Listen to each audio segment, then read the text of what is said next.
In this video, we're going to go over how to edit your podcast or video recording inside Riverside, including how to add an intro and an outro. Let's jump into it. All right, so I'm inside my recording inside Riverside, and to edit the podcast, I'm just going to go to Editor.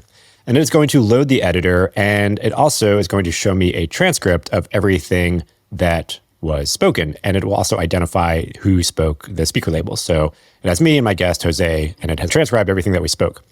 And the transcripts sync with the video. With experience in robotic perception and autonomous driving. So when I play back, transcripts play in sync, and then I can also see down here, I have my timeline of the entire episode. So Riverside has this great feature where you can do text-based editing, and so basically I can just edit the text to make whatever changes I want to make inside the video. So you could either play back in real time, or you could actually just read the transcript and make your edits that way. But I would encourage you to also play back just to hear how things sound, because sometimes if you just edit the text, it doesn't sound the best. So as an example, up here, I was just sort of chatting before we started recording. And so let's say I want to delete this. I just highlight the text and I get these options, and I can just say remove, and that will put a strike through the text and delete it, so I can't hear it. So I remove the text up here, and then we get out here. All right, well, Jose, thanks for joining. Starts on this text, and it removed the chatter before the recording, the actual episode part actually started. To give you a clear example, let's take out some stuff. Let's say there's some comment or something in the middle that we want to remove. So if I highlight this, and then I could either hit remove, or I could just press the delete key, and that will add the strike through. And so if I'm playing this back, perception and autonomous driving, or transform them into any sort of a. And so we can see that it skipped over this part that I just deleted. And we could also see that down here, we have our timeline view, and we could see that we now have a gap here. So if I zoom in a bit, click the plus sign. You also press the plus or minus keys on your keyboard. And I'm just going to scroll back to this beginning part. So we can see what is purple is kept inside the video. So that beginning part that I cut, that is removed, that's dimmed out. And then this little middle part that I cut is dimmed out, it is removed. So when we were playing back, it is just playing the purple and then jumping to the next purple section. So in my case, I come from a media experience in robotic perception and autonomous driving, or transform them into. And now I just made this random cut in the middle. Sometimes when you edit the text or when you delete the text, the actual audio cuts of where Riverside makes the cut, sometimes it might not be as accurate as you would prefer. So if we zoom in more on the waveforms, this is where we can get really precise in where the moment cuts. And so we could zoom all the way in so we could see these waveforms of the audio being spoken. And if we hover over here on the edge of the clip, we can actually click and drag where our cut point is. And so by dragging this out, we can adjust, we can have a little bit more fine-tuned control over where we make that edit so that we can polish up the precise moment of where we want the video to cut. And you can see any changes that you make here will also be represented in the text of whether you add or remove words that are spoken. So if I were to drag this clip out more, it would unhighlight or unstrike out text here. So it's always keeping the two of these in sync. And same thing up here, if I wanted to remove or if I wanted to bring something back, I could just highlight the text and say revert, and that would bring the text back. So in a nutshell, you basically would just run through your transcript and then remove anything that you don't want to keep into it. If there's some mistakes or, something happens and you got to remove a section, this is the easiest way to just run through your script or run through your interview and delete the parts that you don't want to keep. Now, another way you can delete parts you don't want to keep, let's say maybe something happened, you had to stop the actual interview, you step away, but the thing is still recording and you have this gap in the middle of just empty space. You can go in the timeline here that we're in the timeline, and the other option we have is we could just say split. And so if you say add a split, it just splits these two sections up, and now we have handles in the middle here, so we can drag these handles in the middle of the timeline view and remove these sections. We could see it updated over here of what is striked out. Another alternative too, if you have a big chunk or something, you could add another split, and then you can just select the section you want to remove, and you can click this remove button, and that will delete the section that you want to take out. Now you might have noticed these dots that I have here inside the timeline. When I was recording, I hit the marker button or the M button, and that added a moment, just a marker, so I was aware later on of oh, hey, I might want to revisit these sections later on to turn them into a short clip. And so if I do click on this, I can see the text and I can see, oh, well, the guest said that was interesting. So let's say it was this moment. And so if I select this text, we have this other option here where I can say create clip. I'm not going to click on it, but basically it will just take this section and duplicate it and make it a new clip that we could then see back in the recording page of the podcast as a clip that we could then edit itself and export it as its own standalone clip for social media. And now one thing that's really handy that you can do inside Riverside is remove silences. So let's say there are these moments where no one is speaking. We don't really want to have that, especially if this is just an audio-only podcast or when you do split out the audio to send it for the audio version. We don't really want to have those silences.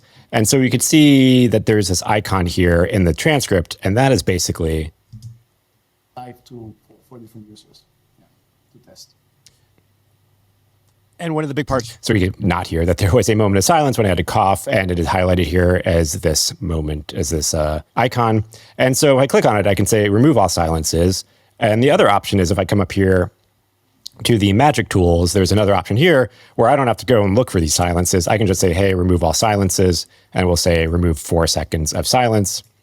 Click that, and we can see that now it's dimmed out. And if I zoom in here, you can see that it added that little gap clip and removed that moment of silence from the timeline as well. We can see that gap is right here. So yeah, really handy. You could just have it automatically remove these silences. I would say just double check, make sure it didn't accidentally cut out something that was useful or that was part of the interview. It was maybe like a little too aggressive, but it usually works out pretty well. And if you are reading through your transcript and you realize, oh, something was like misspelled or mistranscribed, you can just highlight the word or highlight the sentence and hit correct and type in the correct spelling or the correct version of the word that should have been used. All right, and then the last thing, you're recording your podcast, you probably want to add a custom intro or an outro video. Maybe you have something that you use on every single podcast episode, or maybe you recorded something after the fact inside Riverside in a different recording session. You could download that file, and then you could add it and upload it here into your file section here. So over here on the timeline, we see we got a big plus sign at the beginning of the timeline and a big plus sign at the end. This is our intro. So if we want to add a custom intro, we can click and upload a file. There is a limitation. The file size limit is only 100 megabytes. So you'd have to make sure your file is small enough to upload. And if you uploaded anything in the past, this was a quick clip I was testing out with, it will show up here. So if you have like a recurring introduction video that you use, you don't have to upload it every time. You can upload it once and it'll be available here to just click and select on. And then same thing with the outro. I'm just going to say if I just did select this clip, one thing to note is that the clip will just show up as the file name in your transcript. So it's not going to transcribe the clip that you uploaded. It'll just indicate here that there is a video file to play first, and then the interview actually starts. My advice to... And this is a random clip, or it has nothing to do with being an introduction to anything. But yeah, if you want to add a custom intro or outro video, that is how you would do it. And then you got a couple of options too of how you want your video to display. We already went over the magic tools. Over here, we have our video tracks. So if you, for some reason, had someone who was in the recording, but you didn't want them to actually show up in the layout, you could just uncheck them here. And then it would also remove their transcript from the side. And then let's say also for another reason, you want their audio, but you don't want to see their video. We can just click the audio only. That will keep their audio in. We can still hear them, but we just won't see them in the layout.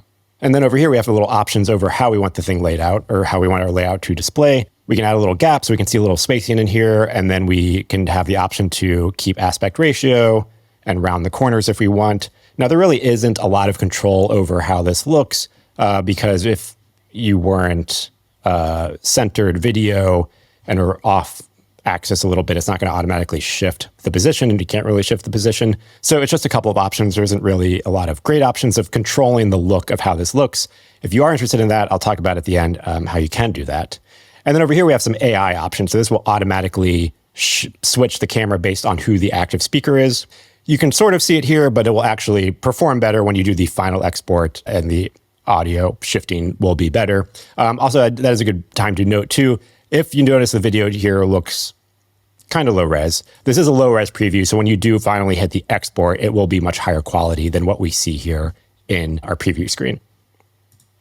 And so with the AI layout, it could be full screen, active speaker, it could be picture in picture, whoever's active speaker is the bigger one, but you can still see the other speakers. And then it could be a side layout. This would work better if you had more of a panel of people so you could see everyone's video, but whoever's speaking actively, you can see here. And again, similar to the other thing, you don't really have fine-tuned control over which camera you do see. This is just all automatic, so you can't really say, oh, I don't want this person to show, I want someone else to show. You can't do that here. Again, I'll explain at the end. If you do want that level of fine-tuned control, how you can do it. And then we do have a background option. So the background option only really makes sense. Let's say we were showing the full aspect ratio. We see black here, but if we wanted to change that, we can come over here, upload a file, or just pick one of the files that they already include to change the background color. And then we have a caption option here. I would not recommend turning on captions for the full video. This is more handy for doing social media clips. And then lastly, if you want to add a logo, you can upload a logo here. I'm just going to revert the look back to the original. All right, and that's pretty much it of how you would edit. Just run through your transcript, remove the parts that you don't want, add your intro, add your outro, and then you're ready to export. You come up here, click the export button. You can normalize your audio levels if you want. You can remove any background noise if you want. I would just leave it at the highest resolution option available. You can pick your video quality. You can adjust your audio levels if you want. You could remove background noise if you want, and then you just hit export. And then you got to wait a little bit. It'll process it, export it, and then send you an email when it is ready for you to download the file. Now, I did mention when we went over a few things that there are some limitations of what you can and can't do, in addition to not being able to really fully control the layout or fully controlling which camera you see or which person you see. You also can't add any video in the middle of your podcast recording if you had like an ad break or if you just wanted to cut to something else. You can't add any B-roll, any additional video on top of what people are saying if you want to do visually show something while people are speaking. So there are a lot of limitations. If you do want to have that level of control over really being able to customize how your video podcast looks, you want to send it to another tool. And there are a couple of options of where you can send the video, but what we use is Descript. Descript, it has the same similar text-based editing interface, but you get a lot more control over the layout of your video, over what's being displayed. If you want to add additional video, if you want to add titles, text, shift things around, copy, paste text, rearrange it, shift it around, move it. You have all of that control inside Descript. We got a ton of tutorials over how to use it. So be sure to check out our playlist, which we'll link up right over here. But to export, you just come back to your recording page, scroll down here. You can either download your individual recording files, or the easiest way is you just come over here to export all and then send to Descript, and that will automatically import it, sync it into a new Descript project, and you are good to go and ready to start editing. You can also export the project as an XML file for Adobe Premiere or Final Cut Pro if you do know how to use those programs, which could do everything I said and a whole lot more. So I hope you found this video useful and interesting. Please let me know what you think. If you've got any questions or other things you would like to see tutorials about, just let me know in the comments below. Thanks for watching. I'll catch you in the next episode.